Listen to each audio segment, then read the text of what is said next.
The next story. Supreme Court today came out with a new opinion in the case of Mississippi versus Jones, or actually reverse that, Jones versus Mississippi. It was a 6-3 decision. And what does it do? It rejects restrictions on life without parole for juveniles. What does that mean? Well, there were restrictions on this. In other words, you could not keep juveniles in custody for life without parole because there were restrictions on that. Well, the Supreme Court today said no. You don't need those restrictions. Yeah, if you want to keep a kid in custody for the rest of their lives, no problem at all. You have our total endorsement. 6 judges said that's no problem. Yeah, you're free to do that. So let's take a look at what's going on here. This article comes over from NPR. The U.S. Supreme Court, in a 6-3 vote, ruled Thursday, that was today actually, that a judge need not make a finding of permanent incorrigibility before sentencing a juvenile offender to life without parole. So previously, there was this concept that in order to do that, right, the question here is, can you sentence a juvenile offender to life? And can you do it without parole? So you lock them up, throw away the keys. This is somebody who's under 18. They commit a crime just like the 13, 15-year-old girl we were talking about. Can they be locked up for life without parole? Supreme Court says yes, they can, in fact. At the center of the case was this guy named Brett Jones. He was 15 when he stabbed his grandfather to death during an argument about his girlfriend. He was convicted of murder. Judge sentenced him to life without parole at age 15. Cannot get out of custody. And so the question is, did they need to find this concept of permanent incorrigibility? Like, is this person permanently this way? In order to hold a juvenile in custody for that long, they had to have that finding. It's a legal concept. It's a legal finding. So this case is now saying, do we really have to find that or not? Supreme Court said, no, you don't have to find that. Over the past 2 decades, the law on juvenile sentencing has changed significantly. Supreme Court primed by research that shows that the brains of juveniles are not fully developed and that they are likely to lack impulse control. They have issued a half dozen opinions holding that juveniles are less culpable than adults for their acts. And the court has also ruled that some of the harshest punishments for acts committed by children are unconstitutionally cruel and unusual punishment, right, under the 8th Amendment. Because they're kids. Their brains aren't even fully developed yet. After striking down the death penalty for juvenile offenders, the court, in a series of decisions, limited life without parole to the rarest cases. Those juvenile offenders convicted of murder who are so incorrigible that there is no hope for their rehabilitation.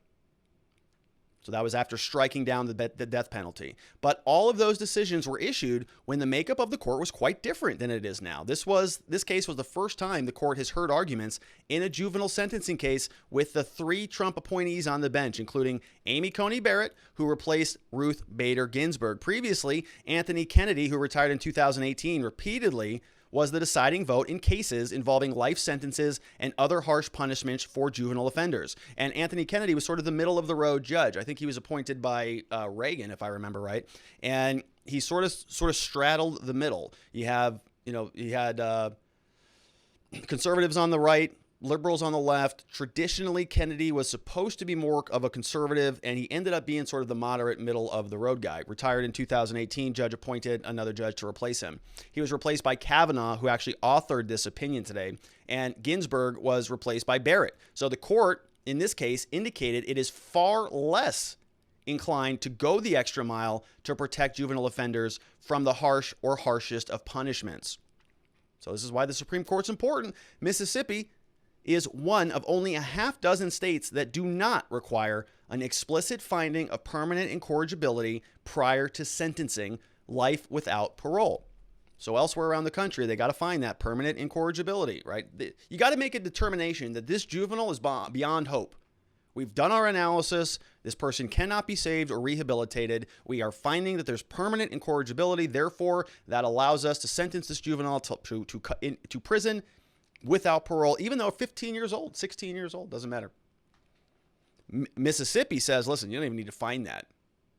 You don't have to find that permanent finding. If you want to sentence him to life in prison, you're welcome to do that. Jones' case involved how to apply prior Supreme Court rulings. Close to a decade after Jones was sentenced to life without parole, Supreme Court ruled that those like Jones who committed crimes when they were minors could not automatically be sentenced to life terms. Jones had been one of those who had received such an automatic life sentence without parole. Mississippi's Supreme Court ordered him to be resentenced. Judge did that, considering Jones' youth at the time of the crime, but again sentenced him to life without parole. So the judge went through, did resentencing, analyzed a bunch of different factors, said, yeah, one thing is, one mitigating factor here is, yeah, he is actually pretty young. So we'll reconsider this, but life still is appropriate anyways. Judge did not make any finding that Jones was so incorrigible that he had no hope of rehabilitation. So he didn't make that specific explicit finding.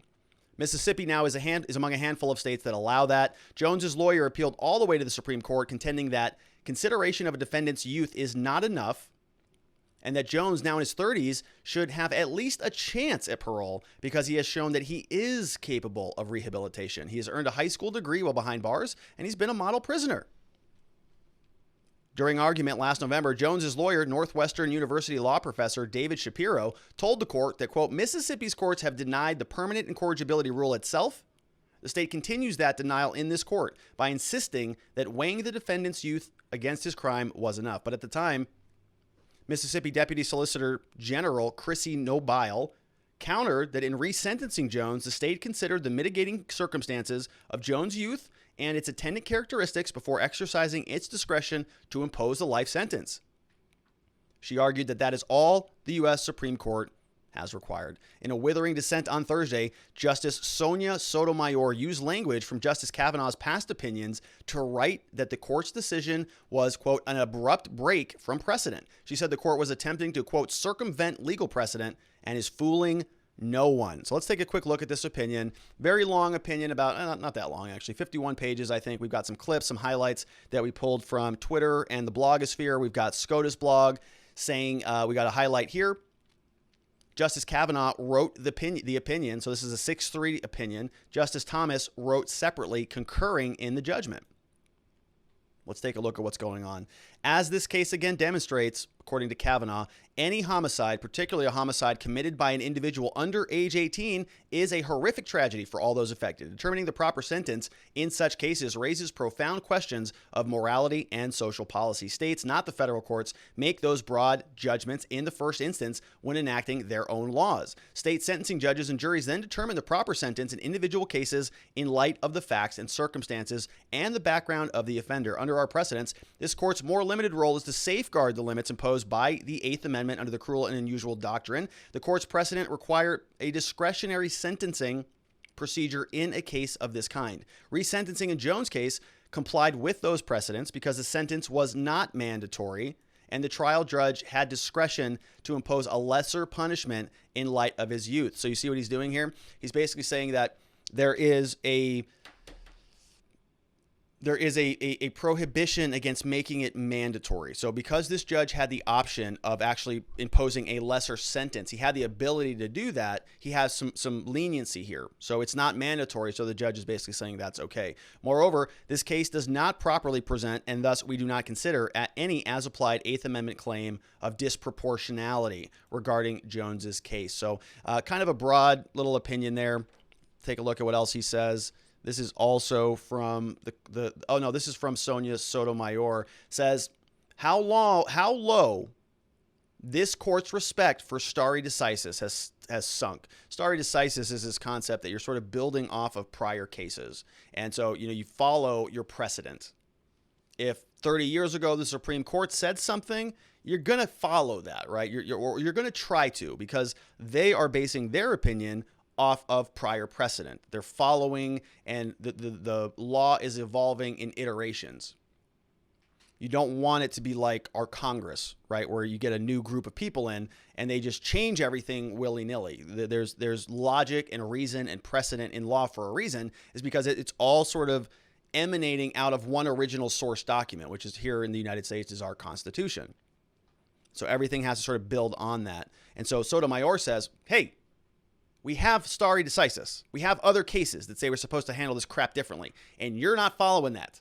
Not happy about it. She goes on, says, not long ago, That doctrine was recognized as a pillar of the rule of law, critical to keep the scale of justice even and steady, not liable to waver with every new judge's opinion. And who said that? Judge Kavanaugh. Given these weighty interests, the court usually required that a party asking for overruling or at least obtain briefing on the overruling question and then carefully evaluated the traditional stare decisis factors. Now it seems the court is willing to overrule precedent without even acknowledging it is doing so, much less providing any special justification. It is hard to see how that approach is founded in the law rather than in the proclivities of individuals. Guess who wrote that? Judge Kavanaugh. So you see what Sotomayor did? She went back through the opinion author, his prior cases, and said, oh, what you're saying here doesn't match with what you said over there.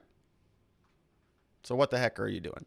And then we have a concurring opinion from Judge Thomas. And what's interesting about this little segment here is he writes a concurring opinion. Judge Thomas has been a little bit more vocal lately. And so this is part of his concurring opinion. So a concurring opinion means that you just agree with the majority opinion, but you want to go out there and explain why, because it's a little bit different than what the majority says. So here it's 6-3. So Thomas is a part of the majority. He's agreeing with the other 6, but just for a little bit of a different reason.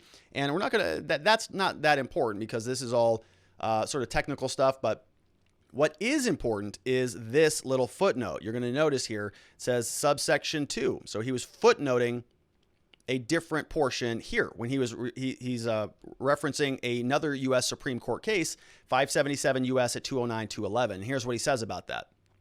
The court's language in this line of precedence is notable. When addressing juvenile murderers, the court has stated, quote, that children are different, okay? And I'm underlining and emphasizing children. When the court's talking about juvenile murderers, they call them children. They say specifically, children are different. And that courts must consider, quote, a child's lesser culpability. And yet, when assessing the court-created right, manufactured right of an individual of the same age to seek an abortion, members of this court take pains to emphasize, quote, a young woman's right to choose. So if it's a juvenile murderer, they are children.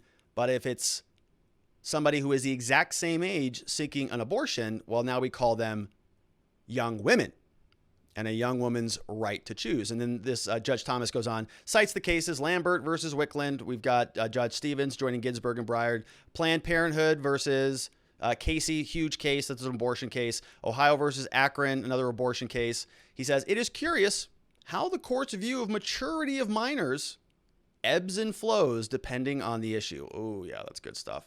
It is curious how the court's view of the maturity of minors ebbs and flows depending on the issue. Whatever is politically expedient, they use that characterization. So Judge Thomas is rightfully calling them out. We have Jeremy Matrita says, life has become too depressing.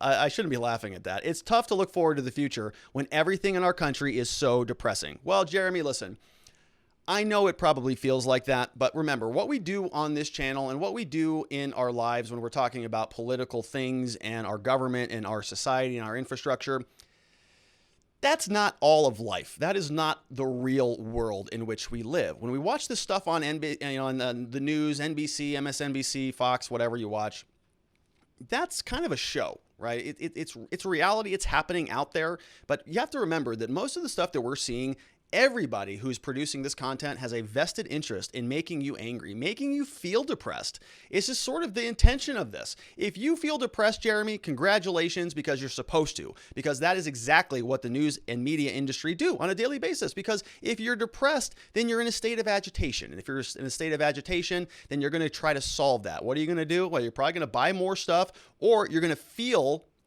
afraid and nervous. And what do you do when you're in that situation? What do you do when you feel depressed? You go and you try to solve that problem by finding more information, by turning on the news, by gobbling up more information and trying to solve this pit of a feeling that exists in your soul. And so it is something that I think is organized. It's orchestrated. Every time you get angry or depressed, you sort of get this physiological response in your body, and you sort of train yourself to get more of that. It's sort of this classical conditioning, like Pavlov's dogs, right? Every time the bell rings, the dogs start salivating. Same concept here in the media and with a lot of the stuff, a lot of the garbage that we see happening in our worlds around us. But remember, that's just kind of out there in the ether. It's in the world. And what is really important in our lives are our families. It's our health. It's our well-being. It's the people we love. It's the people who love us. And it's about the mission that we live and our passion for creating and being of service in the world. That's really that's what this is all about. When we get in here and we talk about these girls or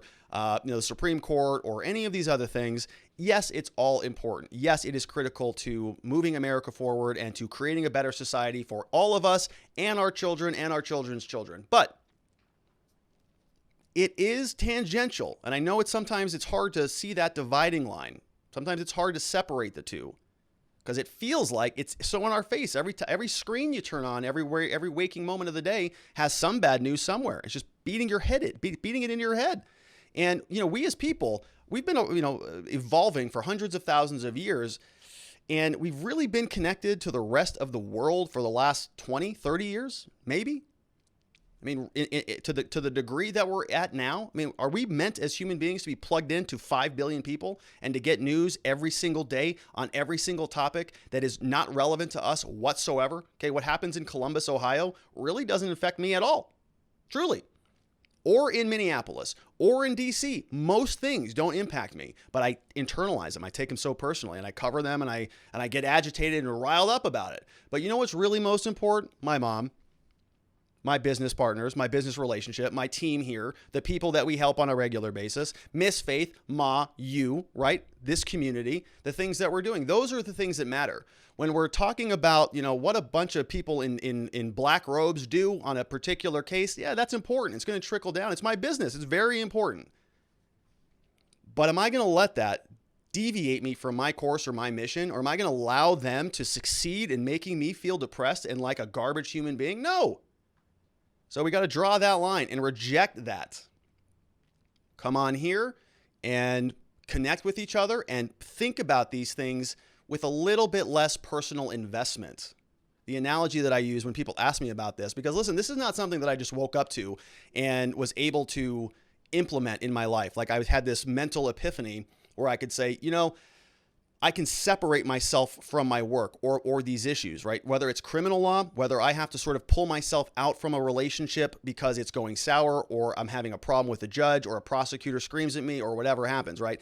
You have to sort of be able to disconnect yourself from the personal investment that ultimately is sort of the product of your life, right? You're creating something, you're providing a service or creating a product that you're selling, and it is kind of imperative to disassociate yourself from that, lest you become too emotionally invested in that, and that anything that happens to that, now you're going to connect to your personal well-being, and if anything happens, it's going to throw you off course. So the analogy that I use, that's sort of a long explanation here, but it's going from playing in the game to commenting on the game. So like a football game, right? At one point in my life, I was on the field. I was there. I was throwing the ball, catching the ball. I was running into people. I was bumping into people. I was getting hurt. I was feeling physically, drained. I didn't play football professionally. I played for, I think, 1 year in high school. That's it. Obviously, I didn't play professionally or even, I'm 5'8". So no, I did not play professionally. But my point here is that I was on the field. I was engaged in it. I was in the battle. And slowly I've been pulling myself out of it. So now I can sort of analogize myself to like an announcer, somebody who's commenting about this stuff and somebody who's analyzing it and learning from it. There's a lot of lessons in what we're seeing that we can implement in our own lives. And that's really where the value comes in. But when we start connecting ourselves, when we start self-identifying with Derek Chauvin, that's not a healthy thing to do. And there's nothing, there's no real reason to do that, right? It's Derek Chauvin's life. It's Derek Chauvin's problem, and it's his situation that he's got to deal with. Now we can comment on it and we can say that we didn't really like how society dealt with this, and maybe there's some serious room for improvement, and we can all aspire to that and work towards that, but with the understanding that these issues cannot overly consume our minds. They cannot take us over, because there's a tendency to do that, and this happens all the time, right? Remember when Trump was in office, everybody was calling this Trump derangement syndrome, right? You do not want to become that person who wakes up every moment of every day and is letting external people, external news sources, companies, individuals, ideas, concepts take control over your life. That's what happens to people. And they wake up and every single thing that I don't know if you remember these people, but back during the election, there were many of them in my life where I'd say, how's your morning going? And they'd say, well, you know what Donald Trump said today? I don't care what he said. Why do you care what he said? It's irrelevant. Are you going to have a good day or a bad day today based on what Donald Trump said? Are you out of your freaking mind? That's insane, right? Live your life. And if people now start allowing some of the most contemptuous people in our society to commandeer your brain with this constant beating of bad news and this constant drivel that you're a bad person unless you do whatever the government tells you to do, it's exhausting. I know that because I live it regularly, and I've been living it for a long time with many of you, questioning everything that the government's been doing for the last 18 months or so. But we got to be vigilant. Draw that line and make sure that you hold it, because this stuff can be very sneaky and start like a snowball compounding as it rolls down the hill, and you want to make sure that you're out of the way as it rolls. We've got Ma Fox in the house, says, I guess we're allowing kids to drink now, get tattoos, drive, because it would be horrendously hypocritical to think they're not allowed to do these things due to their limited mental capacity, but consider them competent enough and autonomous enough to make other poor life choices in order to be sentenced for life. Sorry, this makes me pretty fiery. Yeah, me too there, Mom.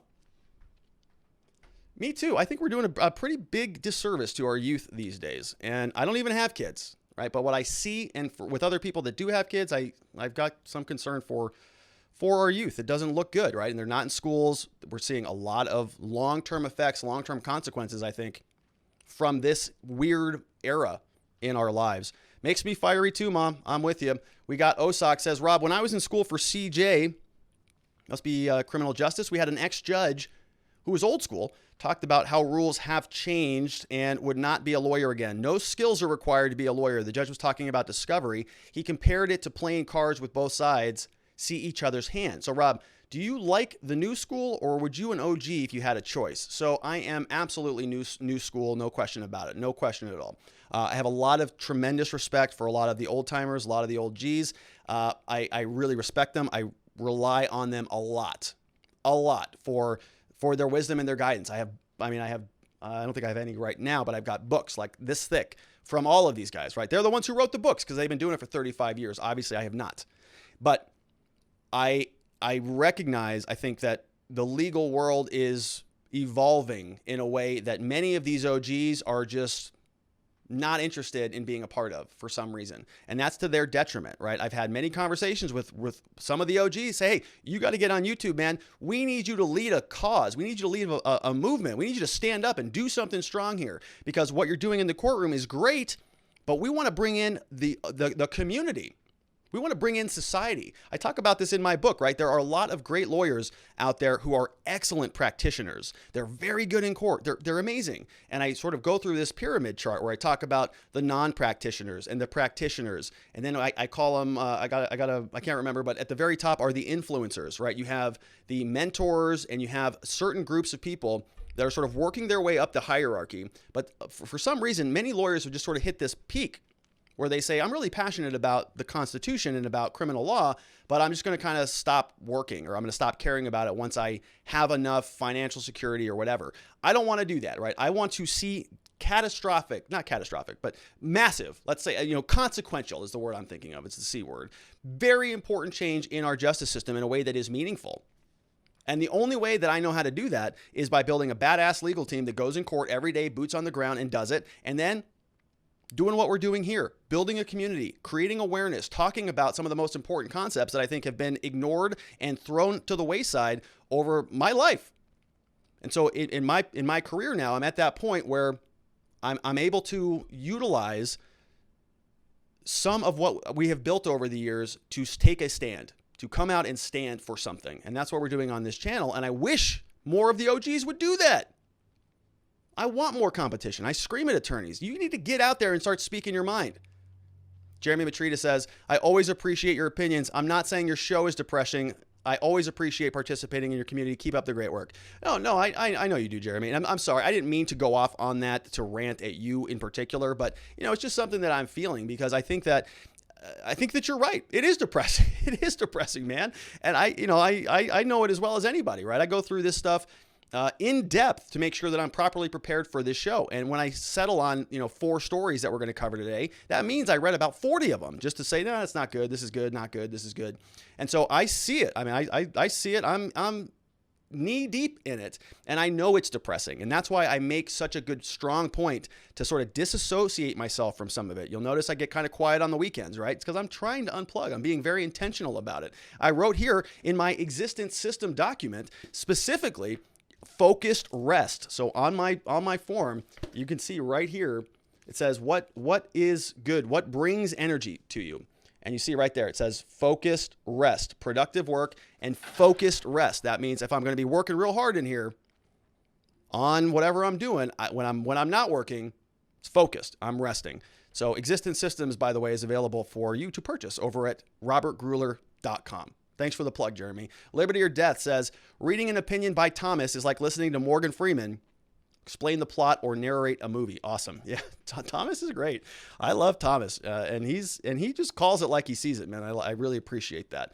Anki Woe says, do you think the Supreme Court justices ruled that way to swing the pendulum back towards the center? My only concern is that this will be additional fuel for the Dems to pack the court. I think it's a very astute observation there, Anki Woe. I'm a little bit surprised by this ruling, if I can be candid about this. I think that the Supreme Court largely is effectively neutered while this threat of court packing hangs over their head, which is probably a big reason why they're doing this, right? That's why Biden put together a commission who is now going to be investigating this, whether they want to pack the court or not. It's kind of just this threat. We're just going to let this float over you, Supreme Court. So don't get too crazy out there. Otherwise, we may actually do this. And so I've been sort of postulating that the Supreme Court is not going to do anything of consequence over the next 2 years. If we get to the midterms and the balance of power changes, or we get to a position where it's no longer practically possible to pack the Supreme Court. Right now, it's technically not possible because of the filibuster and because they just don't have the votes. But I've been seeing a lot of talk about basically breaking the filibuster in order to cram through legal change for the size of the court, just so that they can, enact the rest of their agenda, pack the court while they can. So as soon as that dynamic changes a little bit, maybe we'll see more activity from the court. But I was going to cover this on the Tuesday when the Chauvin verdict came, Monday, I think, when the Chauvin verdict came out. But they rejected a bunch of important cases. They're not going to hear them. They're not going to hear an election case. There's one other, a gun case about felons. They're not going to hear it. So, the Supreme Court is supposed to be giving us guidance on a lot of these very important legal issues that exist in our country. That's why they exist. We have 3 branches of government. They're one of them. Kind of important that they do their job and answer some questions for us. And some of the most important issues, in my mind, are going to be kicked down the curb for another day. We have Joe Snow.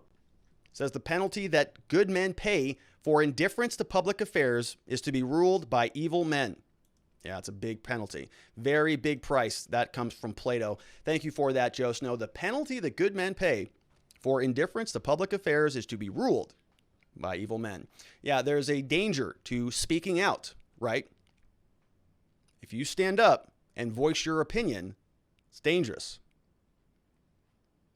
But there are consequences if you don't that are even more dangerous. If you live a life not speaking, it's a big problem. If you want to learn more about that, check out Jordan Peterson, who is a big proponent of that concept and has been inspirational in my life. So that is it for that segment.